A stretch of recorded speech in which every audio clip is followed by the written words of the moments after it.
Samantala, itinuturing na makasaysayan ng Energy Department ang pagkakadiskubre sa natural gas reservoir sa Malampaya East 1.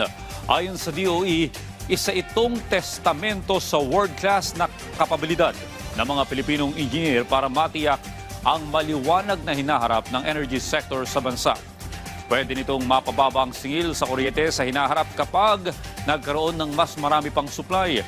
Sinabi ni Energy Secretary Sharon Garin na malaking bagay para sa energy mix ng bansa ang natuklasang 98 billion cubic feet na natural gas dahil mas magiging matatag ang supply ng kuryente sa pang-araw-araw na gamit ng mga Pilipino. Base sa datos ng DOE, ito'y tinatayang katumbas ng 13.9 billion kilowatt hours ng kuryente na may kakayahang mag-supply ng kuryente sa 5.8 million households sa loob ng isang taon. Kaya rin ito na magpailaw ng nasa 2.78 million na street light ng tuloy-tuloy sa loob ng isang taon at susuportahan ang annual requirement ng nasa mahigit 198,000 public elementary at high school.